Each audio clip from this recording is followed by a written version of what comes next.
I ate a spoonful of ice cream on a Tuesday afternoon completely alone, and for approximately 3 seconds, my body genuinely believed I was dying. Not, ouch, that's cold. Not, whoops, too fast. My forehead lit up like someone had pressed a soldering iron between my eyes. My vision did something it has no business doing, and I sat there, spoon still in my mouth, absolutely certain that this was how it ended, like death by frozen dessert, cause of death, mint chocolate chip. And here's the thing. That response, that full-scale neurological alarm going off over a temperature change in my mouth, is not a flaw. It's your brain doing exactly what it was built to do. It's just that what it was built to do is magnificently, almost comically wrong in this particular situation. And once I actually looked into the science of what happens inside your skull during those 3 seconds, I couldn't stop thinking about it because it is genuinely one of the stranger things the human body does, and nobody talks about it like it deserves. So that's what this is. I want to walk you through the actual mechanism, the actual neuroscience, because I think when you understand what's happening, it stops being a minor inconvenience and starts being something almost worth respecting. Almost. Let's start with the roof of your mouth. Right up there, at the junction of the hard palate and the soft palate, there's a cluster of blood vessels called the Sphenopalatine Ganglion. That name is a mouthful. I'll just call it the SPG. The SPG is basically a traffic hub for nerve signals in your face and skull. It sits close enough to the surface of your palate that when something very cold touches that spot, the blood vessels around it constrict fast. Your body reads a sudden temperature drop near central brain tissue as a potential threat, and it responds by rapidly pushing warm blood to the area.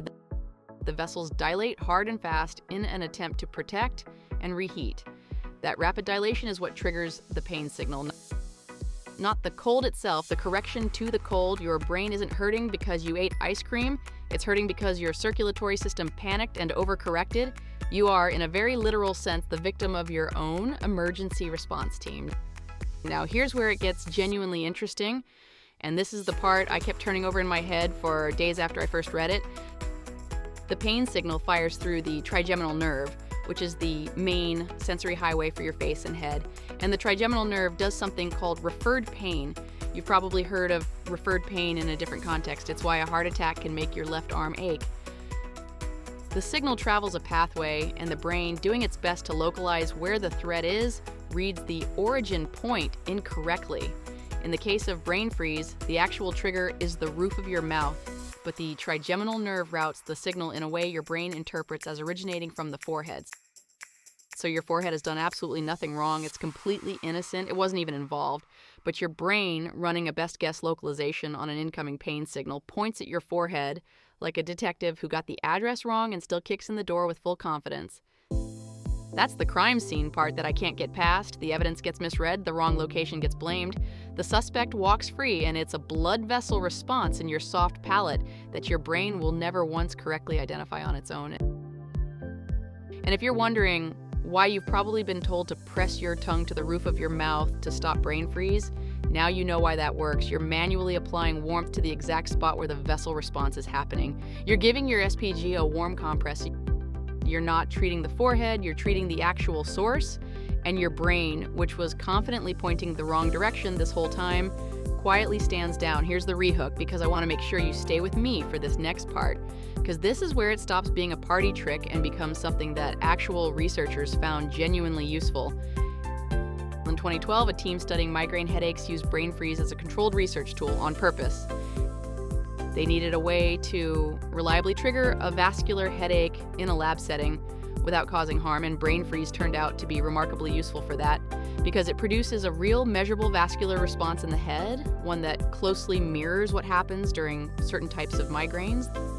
The same rapid dilation of blood vessels, the same referred pain routing, the same neurological fingerprint, just compressed into a few seconds instead of hours. What they found was that during both brain freeze and migraine onset, blood flow to the brain increases in a very specific and consistent way. And that pattern of increased flow preceded the pain signal in both cases.